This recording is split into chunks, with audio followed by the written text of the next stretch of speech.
Hey everybody, it's Christopher here with Radio Gaming, and today in front of me I actually have the Arcade Gamer Portable by a company called AtGames. If you're not familiar with AtGames, they made a lot of flashback consoles for the Atari, some mixed consoles, and some Sega consoles, Genesis flashback consoles. Their quality is spotty at times. They tend to make cheaper plasticky units, and some of them work decently, some of them have issues. But I picked this one up actually direct from AtGames. This is a Sega Master System, Sega Game Gear retro handheld.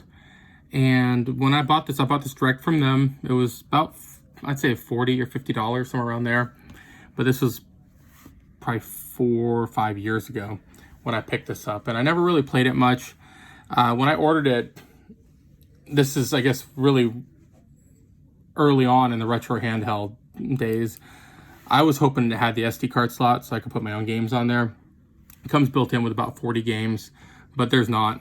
It didn't have it, and I was disappointed, and it kind of got stuck in the closet. But give you a quick look at the handheld. It does have a directional pad. Not the best one in the world, but it's functional. You have your 2 buttons needed for a Game Gear or Master System game. You have your menu button and your start button. On the top, you have a volume wheel, power toggle on and off. One nice thing it actually has, it does have a video out button, or port itself. And on the bottom, they do it like I like it. Headphone jack is on the bottom. It is battery operated. You can remove the batteries, replace them. I think they're AAA's in this one. But it's a cheap handheld. I mean, it's actually built pretty solid. I mean, you could probably bend it if you really tried hard enough, but it's built well. But let's go ahead and take a look at this. It's got a 2-inch screen, about maybe 1.8-inch screen. It is a smaller screen on here. But let's go through some of the games. It's got the Alex Kidd series, Assault City, Astro Warrior, Baku Baku Animal. It's got 4 pages, so let's see, 2, 4, 6, 8. So less than 40 games on here. You have 30? Yeah, 30 games built in. Columns, Ecco, Tides of Time, Fantasy Zone, Golden Axe is here. You got Mean Bean Machine, Ristar, Sonic Chaos, Sonic Drift 2, Sonic Spinball, Sonic Triple Trouble. So you got a lot of Sonic on there. Tales' Adventure and Super Columns.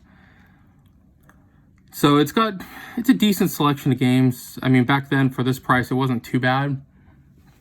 But remember, it is AtGames, so they do make a lot of cheaper stuff. But let's see. The D-pad, I'm really not a big fan of this style. If you take a look at it, it's kind of recessed where the up, down, left, right would be, and raised where in between.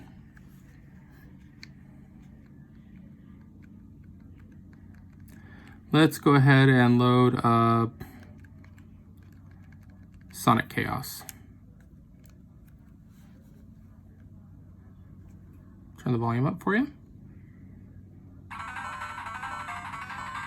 Viewing angles on this are horrendous. Putting this under the camera so you guys can see, I could barely see the screen itself. I'll give you an example. Yeah, the angles just are not good. Press the start button. Maybe Sonic or Tails. We will stick with Big Blue here.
So the controls, even using the D-pad here, which I don't even like calling this a D-pad, because it's just bad.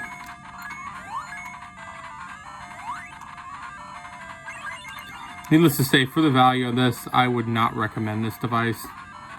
I said I picked it up because it was cheap, and this was a while ago. For this price nowadays,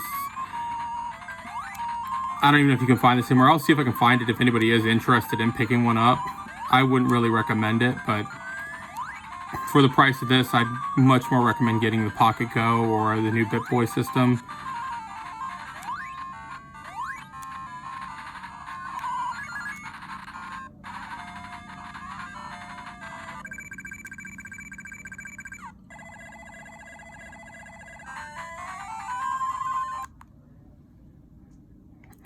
Your menu button, there you go, it just takes you back to the main screen. It's more like a reset button.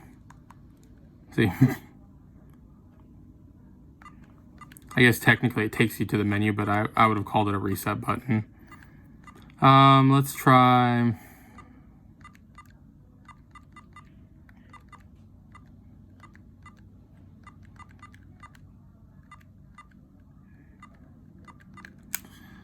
Ecco.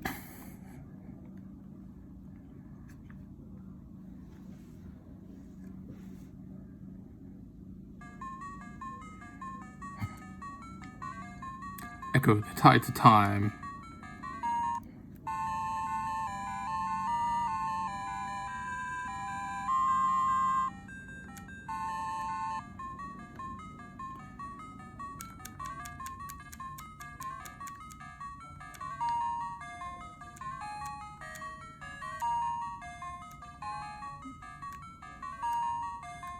So it's got decent sound on it for volume. So that's all the way up now.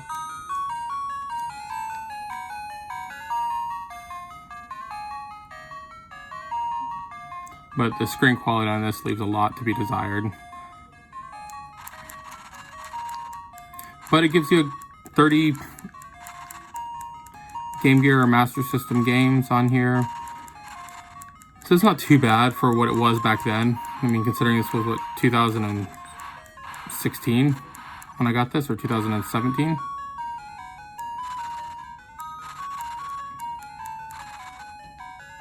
To give you a little bit of size comparison on this, I do have my original Game Gear here. Bring the camera up a little bit. So, they did shrink down the Game Gear considerably into this device, screen size, but comparing it to, say, like the RG351P, just give me a little bit of size comparisons. But overall, this device, it's not a great device. I wouldn't really recommend trying to find one or spend money on it, but I had it in my closet. I just found it again, going through some stuff, and figured I'd show off another retro handheld for you guys. There are a lot of options out there. AtGames itself makes a ton of them. They make a lot of, well, they did. For some reason, they seem to not be putting out much in the last year or so, last 2 years. But they do make Atari handhelds, like the 2600. And I'll put some stuff up about that. Those you can get for around like $40 right now, but they do actually have an SD card slot, so you can actually load all of the Atari games on there. And Atari Age, the website, atariage.com, has a lot of information on what will work on that handheld and what won't. But that's all for now, guys. I just wanted to show this off to you there. It's the AtGames Arcade Player Portable. Basically portable Sega Master System, Sega Game Gear. But there you go. That'll be all for now, guys. Thanks for watching. Have a wonderful day. I appreciate you guys taking your time to spend with me here. If you liked the video, hit that like button, subscribe to my channel, and I will see you guys later. Take care. Bye.